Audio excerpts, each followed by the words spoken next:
Topic है basic accounting terms. हम लोग इस वीडियो में इन 4 वर्ड्स का जो मीनिंग है वो समझेंगे और ये जानने की कोशिश करेंगे कि ये चारों जो है वो कंपनी के लिए क्या है, मतलब एसेट्स है कि लायबिलिटीज़ है। तो स्टार्ट करते हैं। जो पहला वर्ड है वो है आउटस्टैंडिंग एक्सपेंसेस। आउटस्टैंडिंग का मतलब होता है कि हमने अभी पैसे किसी को दिए नहीं है, अभी देना बाकी है, उसको बोलते हैं आउटस्टैंडिंग।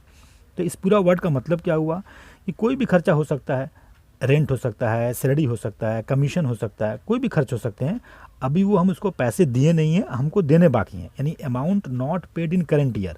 करंट ईयर में उसको पैसा दिया नहीं गया है, तो ये कंपनी के पॉइंट ऑफ व्यू से लायबिलिटी होता है क्योंकि पैसे देने बाकी हैं।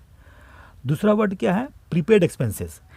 प्रीपेड का मतलब होता है एडवांस, माने हमने ये पैसा एडवांस में दे दिया, यानी नेक्स्ट ईयर का पैसा, अभी जो वर्ष आने वाले हैं उसका पैसा हमने करंट ईयर में ही पे कर दिया, यानी अमाउंट पेड इन एडवांस।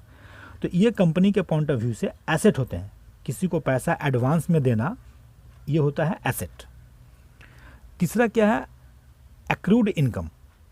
इसका मतलब ये हुआ कि कोई भी आमदनी, कोई भी ऐसा इनकम हमको मिला नहीं है, मतलब इनकम करंट ईयर का है, वो इनकम इसी ईयर का है, लेकिन हमको ये पैसा अभी मिला नहीं है, हमें ये पैसा मिलना बाकी है, तो इसको बोलते हैं एक्रूड इनकम। मतलब income earned in current year but not received. हमने ये इनकम इसी साल कमाए हैं, ये इनकम इसी साल का है, लेकिन हमको मिला नहीं है, तो ये कंपनी के लिए एसेट हुआ क्योंकि पैसा मिलना बाकी है। और लास्ट क्या है? इनकम रिसीव्ड इन एडवांस, यानी हमने एडवांस में इनकम रिसीव्ड कर लिया, यानी नेक्स्ट ईयर का पैसा हमने इसी साल ले लिया। Income for next year received in current year. तो अगर आप पैसा एडवांस में रिसीव कर लेते हो तो ये कंपनी के लिए लायबिलिटी होता है।